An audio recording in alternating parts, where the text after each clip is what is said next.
So next up we're going to discuss sterilising and expressing equipment. It is really important that you clean your bottles, teeth and other feeding equipment properly before that you sterilise them. Sterilising kills any bacteria, but it doesn't clean the equipment, so therefore you need to make sure they're fully clean prior to sterilising them. This should be done as soon as possible after they're used. So for sterilising, everyone should have a bottle brush. And actually that wasn't on our shopping list earlier, so it is really important that everyone has a bottle brush for their baby's teeth, bottles and teeth, and that it's only used for baby's bottles and nothing else. This bottle brush here is two separate brushes. It's a big brush and a small brush. Other bottle brushes come like so, and that they're combined with the big brush on top and the small on bottom. Either is perfectly fine. With your bottle then, you're going to be cleaning it out with warm soapy water. So Fairy Liquid, Lily, Ecover, whatever you decide to use yourself at home, okay? Using the larger part of the brush, you're going to give it a really good clean in the inside of the bottle. Really important to get around these edges down here at the bottom, as that's often where milk will gather, okay? The same up here around the rim of the bottle. Give it a really good clean and rinse it out completely so that all the suds are gone and that it is visibly clean. For the teeth, you're going to use the teeth, use your small brush in your teeth. Again, give it a really good clean out. A lot of sterilisers will have a little clip on them. This steriliser has one here, like so, and some of them are smaller. So if you have a clip in it, you can take out the teeth for when you're cleaning it.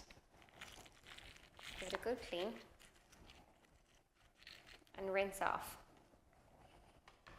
Pop it into your steriliser. Sorry, I should have popped that straight into the steriliser as well. Give the rim a good clean as well.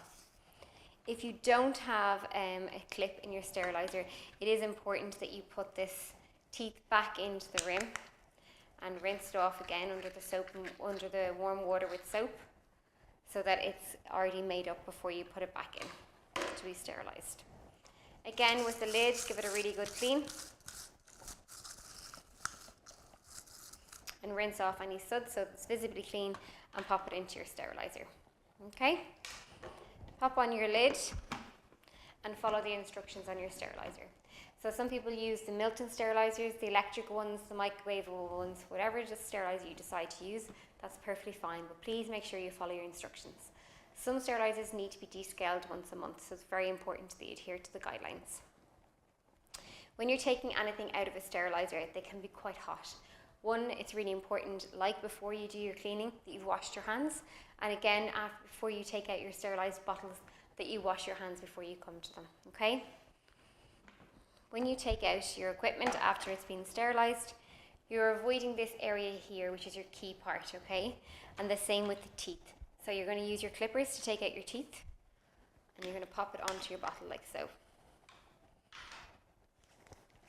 Okay? So it's like that. Again, this area here on the top of the teeth is a key part, so avoid touching it.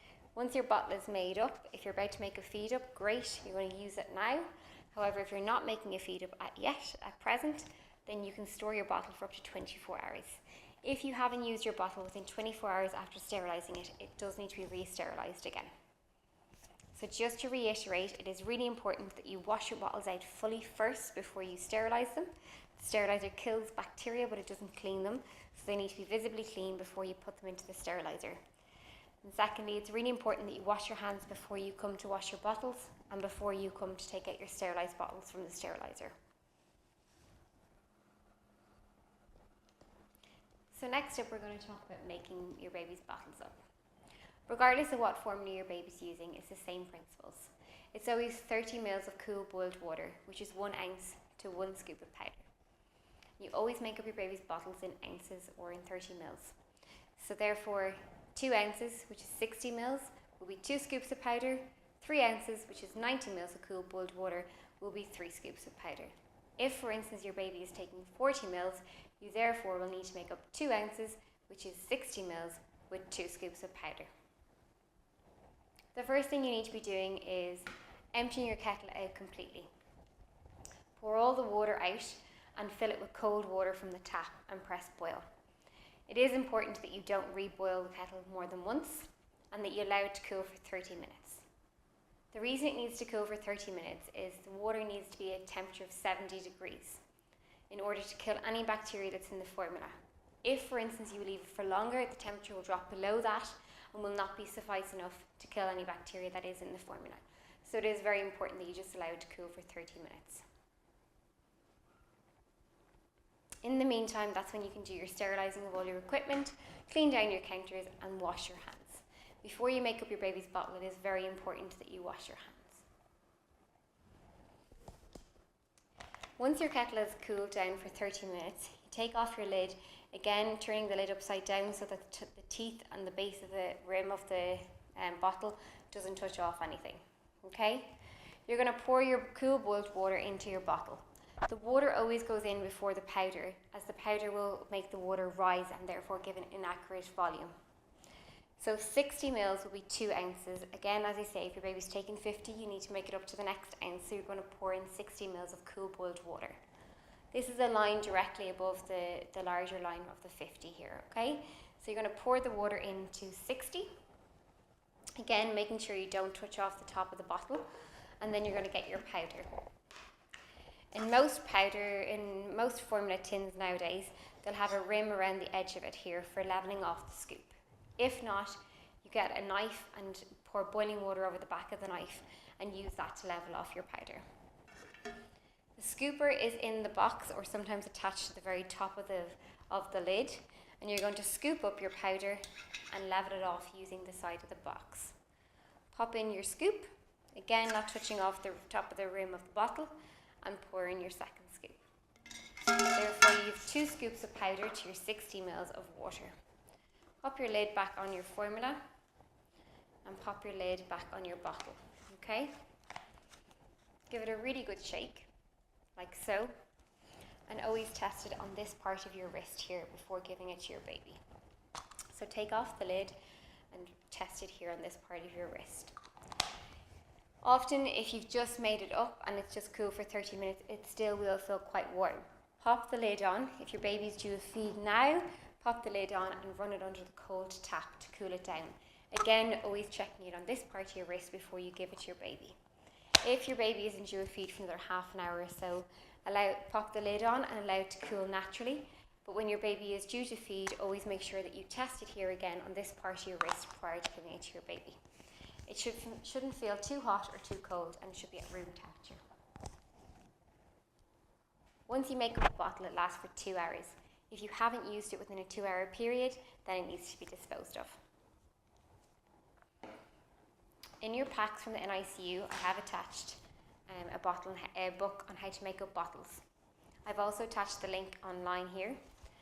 In this book, it goes through how to make up bottles properly and also how you can store bottles for 24 hours. It is best practice that you make up your baby's bottle fresh every time you need a bottle.